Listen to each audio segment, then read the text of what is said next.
dos. Hola. Bienvenido. A Dato Mata Opinión. Bienvenidos a Dato Mata Opinión. Con Kevin Viteri y Marisol. Y Marisol. Ok, cada 4 años el mundo se sienta frente a una pantalla para ver fútbol. Hay banderas, camisetas, estadios llenos, goles, el último minuto y millones de personas convencidas de que por unas semanas todo gira alrededor de una pelota. Pero detrás de esa fiesta hay una pregunta mucho menos cómoda, ¿sí? ¿Quién paga realmente el mundial? Interesante pregunta, Kevin. Porque cuando vemos en un estadio lleno de emociones, turismo, vemos gente celebrando, pero pocas veces nos preguntamos cuánto costó construir ese estadio. Si se va a hacer uso después, si ese dinero pudo ir para otros lados, tal vez para salud, educación, transporte o empleo. Y ahí nace el mito de hoy. Organizar un mundial es una inversión segura para cualquier país.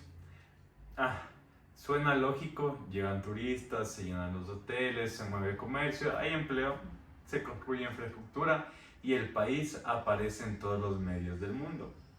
Pero como siempre decimos, aquí una cosa es lo que suena bonito en discurso político y otra es lo que dicen los datos. Hoy vamos a hablar de Brasil 2014, Rusia 2018 y Qatar 2022.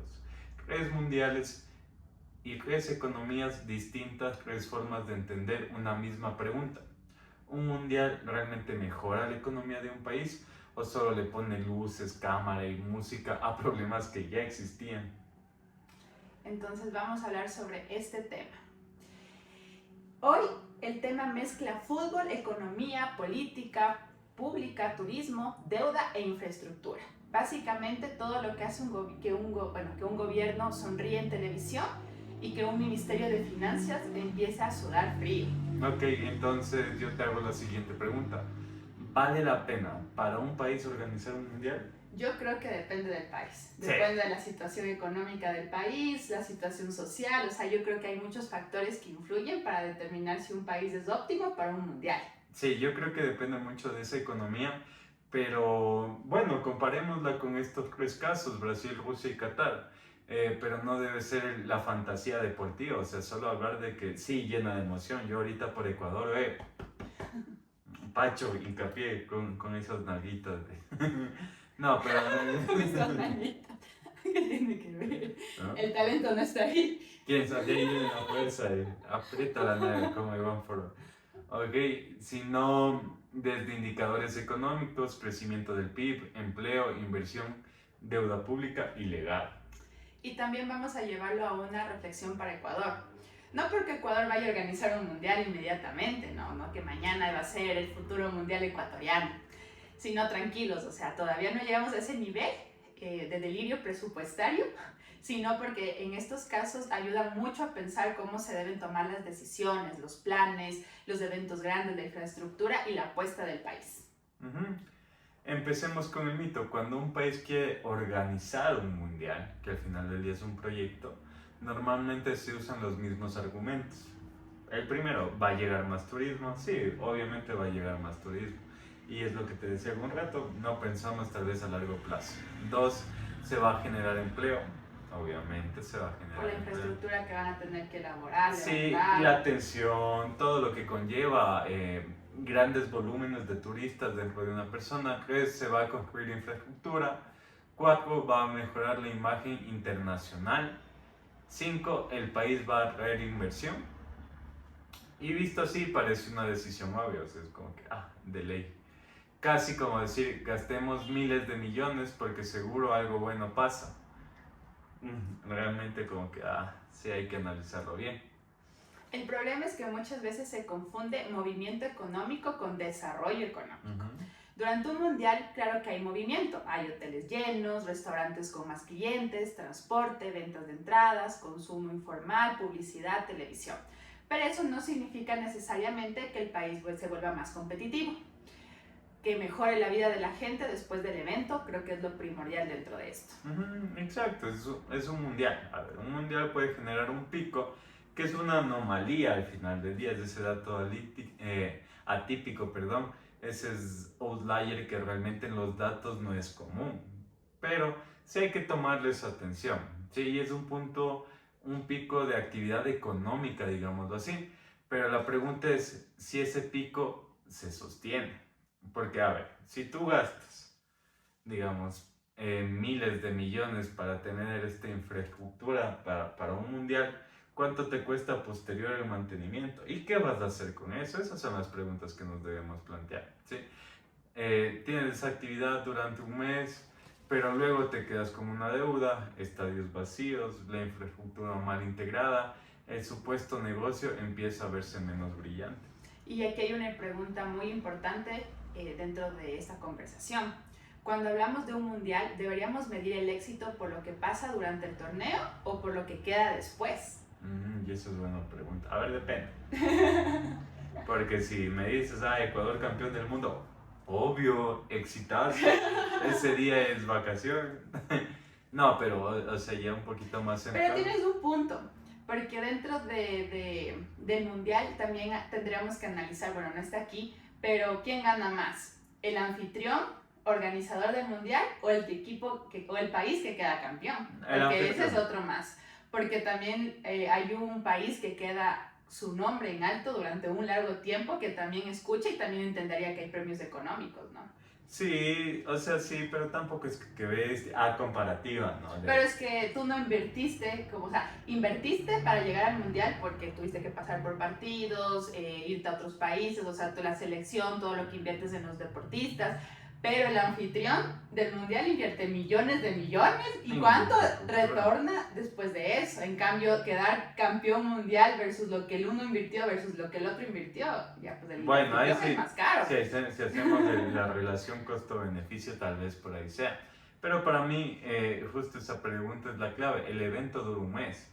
La deuda, la infraestructura y las decisiones públicas duran años. Y eso es todo en un presupuesto hasta personal. Las decisiones que tomas ahorita tienen que ser para un largo tiempo. Entonces, si tomas mal ahorita, pues esa deuda puede sumarte durante muchos años o volverla impaga, es decir, ya no lo logras sostener dentro del tiempo. Y por eso hoy no vamos a quedarnos en qué lindo el mundial, ¿no? Vamos a preguntarnos si realmente mejora la economía o si muchas veces funciona más como una vitrina, que también es importante porque hay países, no sé si fue como bueno, ya veremos el caso de Qatar, de que tal vez no eran conocidos. Entonces, cuando ellos estuvieron dentro de la vitrina del mundial, tal vez ellos ganaron mucho más de lo que querían. Eso lo vamos a ver más adelante. Correcto, pero arranquemos con este mismo país que tú mencionas. En el 2022 es el caso más extremo, digámoslo así, y también es el más interesante porque Qatar no organizó simplemente un mundial. Sí, Qatar utilizó el mundial como una parte de una estrategia más amplia, digámoslo así, de transformación nacional. Según el análisis de Fondo Monetario Internacional, el impacto económico inmediato, si hablemos que es inmediato, del torneo fue positivo, pero relativamente acotado hasta cerca del 1% del PIB.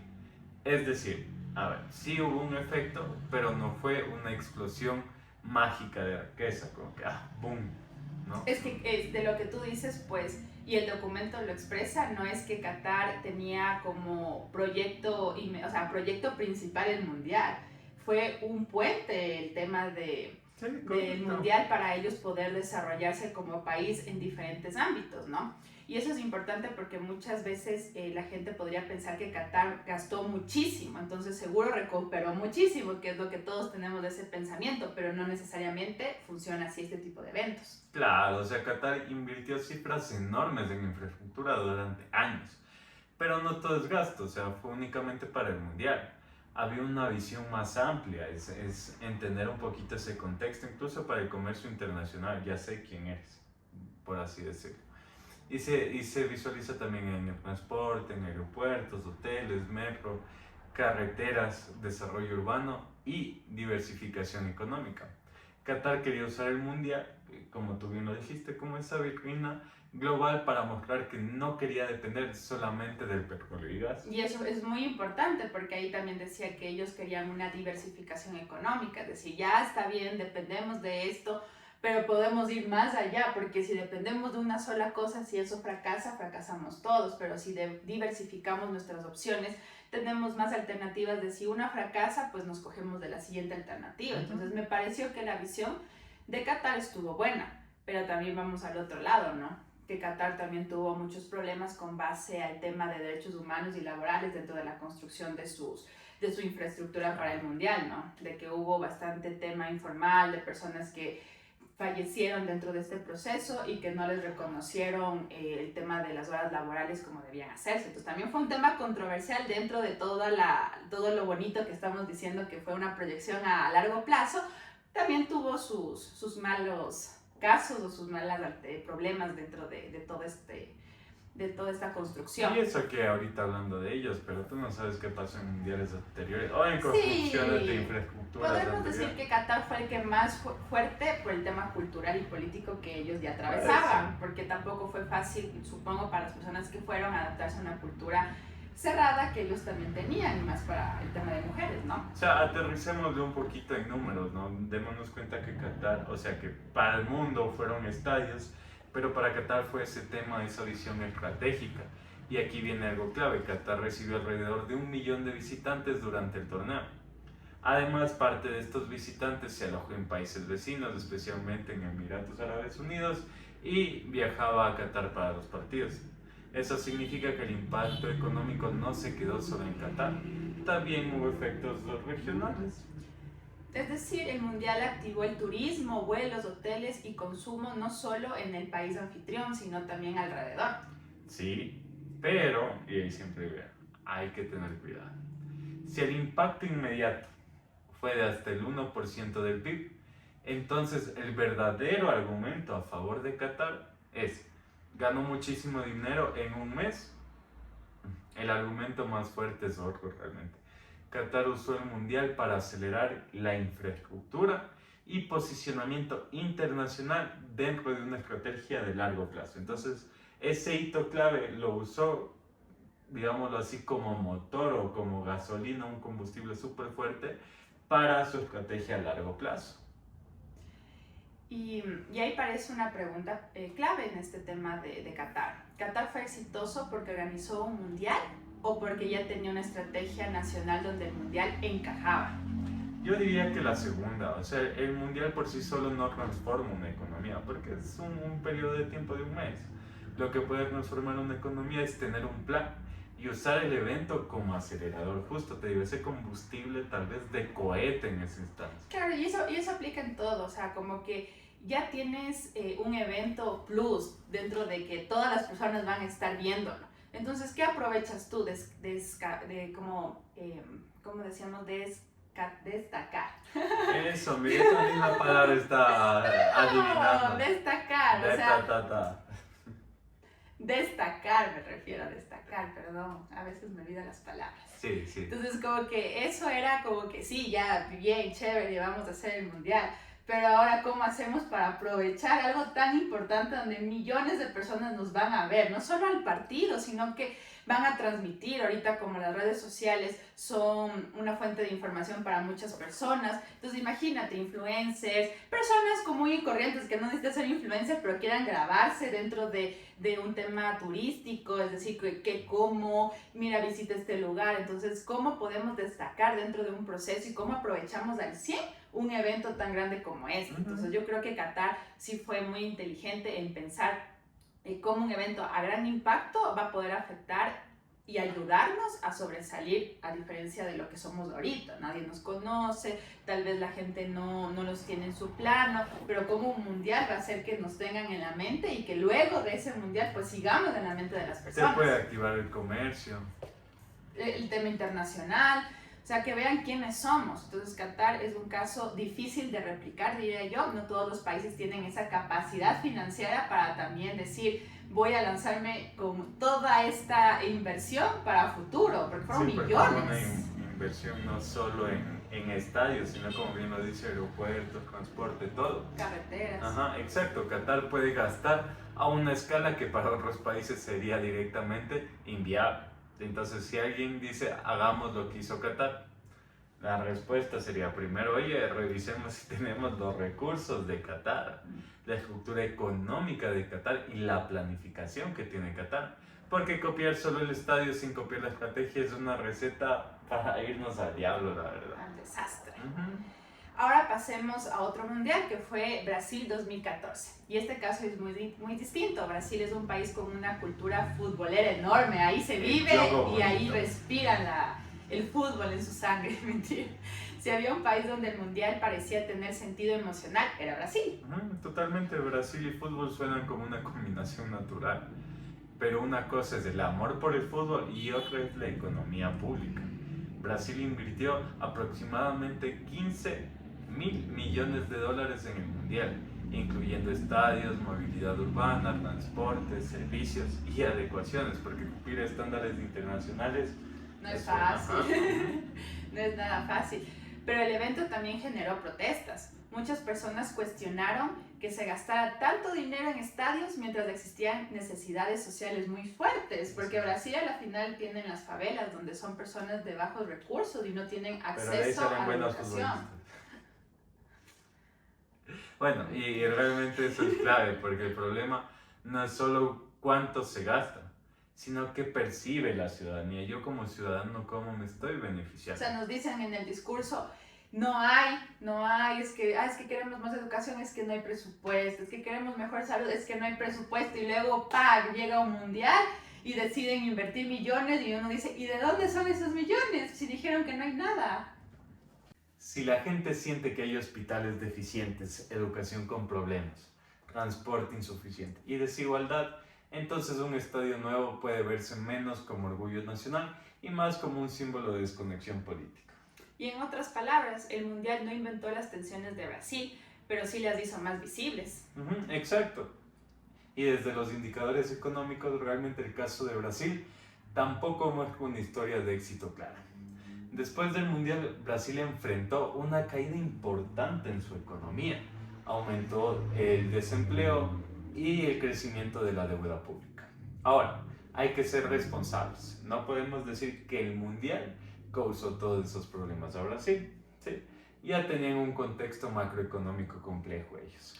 Pero lo que sí podemos decir es que el mundial no logró compensar esas dificultades, es decir, ya tenían tal vez una proyección de inversión y tal vez supusieron que si invertían en el mundial había un retorno mucho más fuerte, el cual ya podrían haber destinado en estos temas macroeconómicos que tenían, como salud, hospitales, educación, pero al parecer no salió como quisieron. Claro, es que un mega evento no arregla una economía débil, puede generar actividad temporal, pero si el país tiene problemas estructurales, el evento no se resuelve, a veces incluso los expone.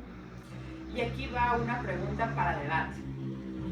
¿Es justo organizar un evento multimillonario cuando una parte importante de la población siente que existen prioridades sociales más urgentes? Sí, es una pregunta incómoda, pero es necesaria, o sea, porque los gobiernos suelen hablar del legado, del evento, pero la ciudadanía pregunta más directo, ¿es legado? ¿Me mejora la vida? Y la respuesta no es clara, el entusiasmo se convierte en protesta. Brasil nos deja una lección muy fuerte, el fútbol puede unir emocionalmente, ¿sí? La emoción, el fútbol. Pero el gasto público puede dividir políticamente. Ahora vamos con Rusia 2018. Rusia gastó menos que Brasil y muchísimo menos que Qatar. El gasto estimado estuvo alrededor de 11.600 millones de dólares. Para mí sigue siendo un gasto bien fuerte, la verdad. Ese dinero se destinó a estadios, aeropuertos, carreteras, hoteles, hospitales, estaciones de tren y campos de entrenamiento. En este caso, el mundial también funcionó como una herramienta de imagen internacional. Y sí, Rusia quería mostrar organización, infraestructura, capacidad logística y presencia global. Okay. Desde los datos hubo cierta recuperación económica antes y durante el mundial.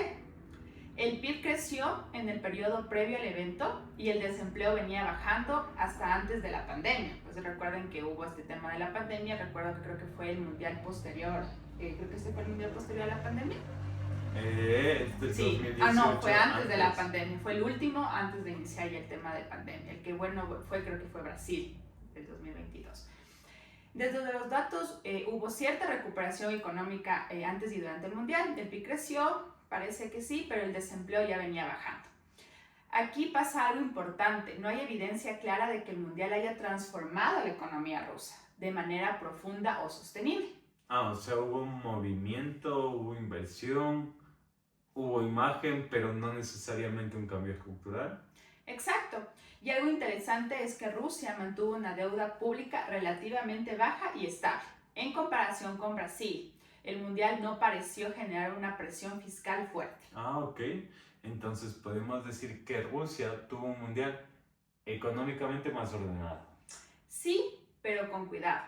Más ordenado no significa necesariamente transformador. Sí, eso es cierto. Rusia parece un caso donde el evento fue manejado sin desbordar demasiado el tema de las finanzas públicas, pero tampoco dejó una señal clara de crecimiento sostenible en el país. Ok, entonces aquí la pregunta cuál sería, ¿la imagen internacional puede justificar un evento multimillonario aunque el impacto económico directo sea limitado? Bueno, esa es una pregunta muy importante, porque cuando los números no son tan contundentes, muchos gobiernos empiezan a hablar de reputación, marca país, Sí, orgullo nacional y posicionamiento. Y esos factores importan, sí, pero también son difíciles de medir, y todo lo difícil de medir se vuelve el escondite favorito de las promesas políticas. Ah, ok, entonces en resumen, Rusia muestra que un mundial puede ser una vitrina, pero no necesariamente una palanca de transformación económica.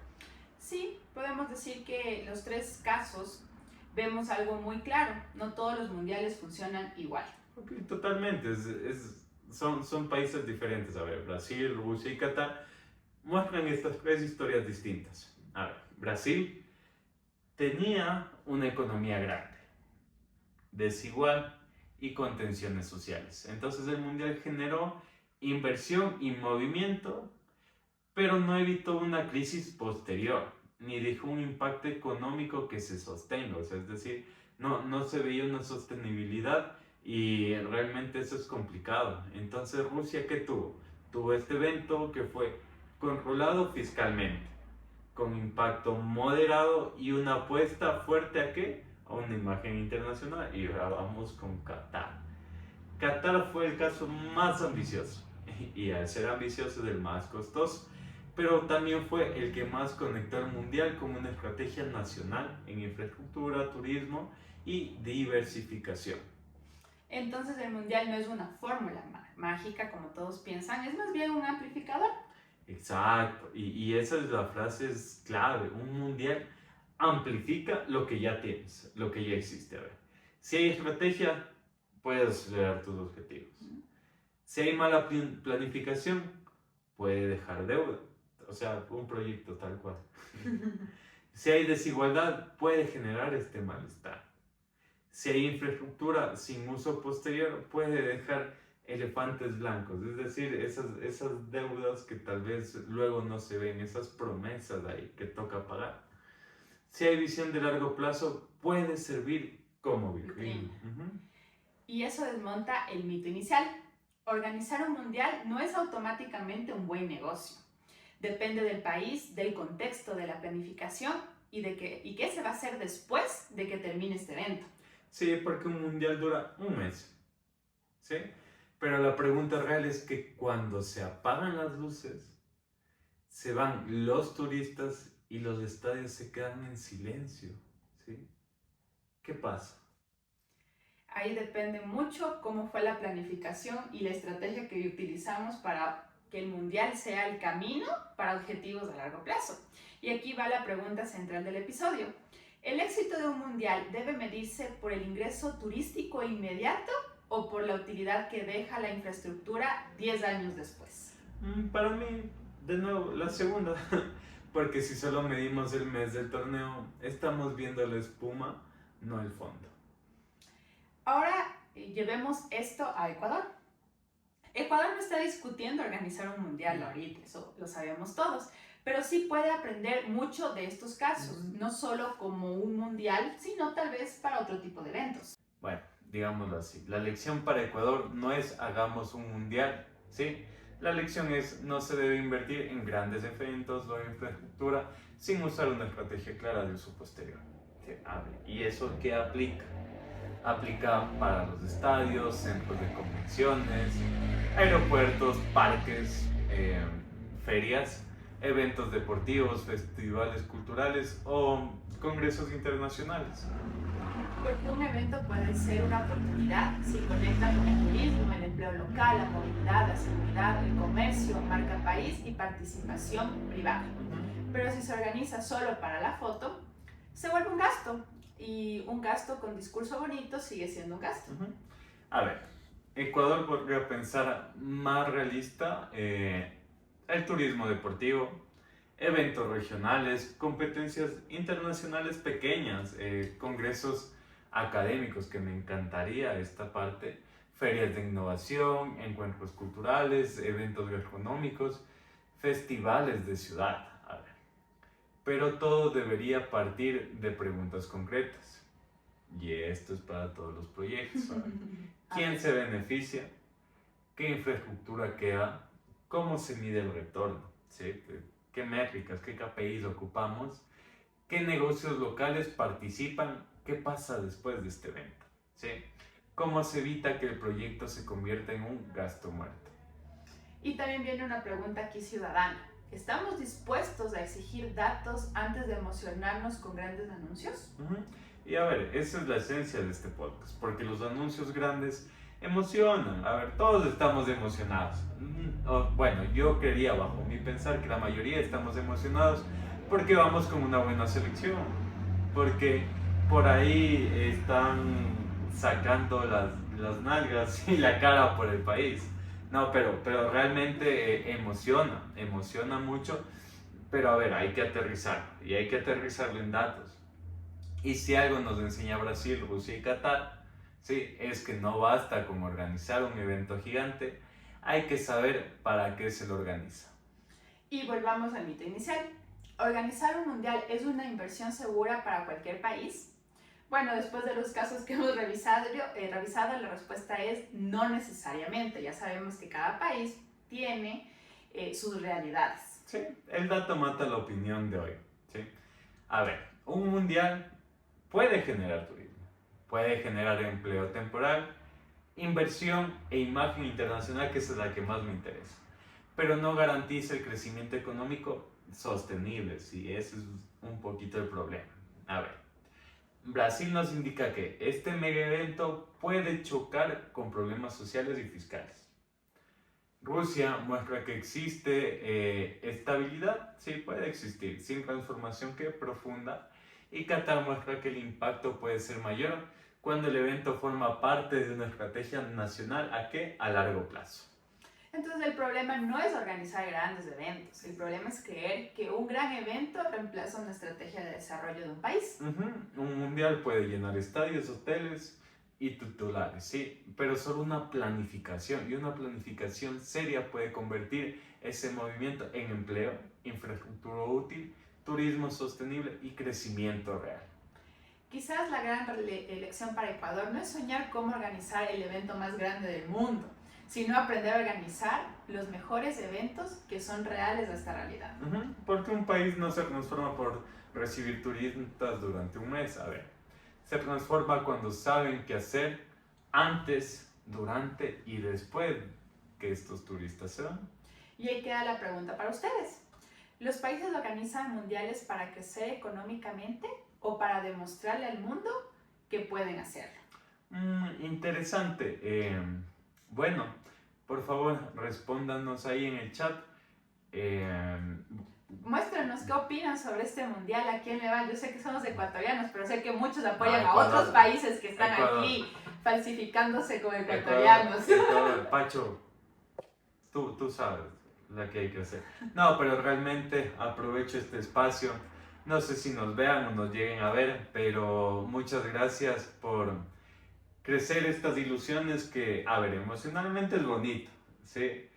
Yo no digo que no sea bonito, sino que hay que tomar las mejores decisiones con datos.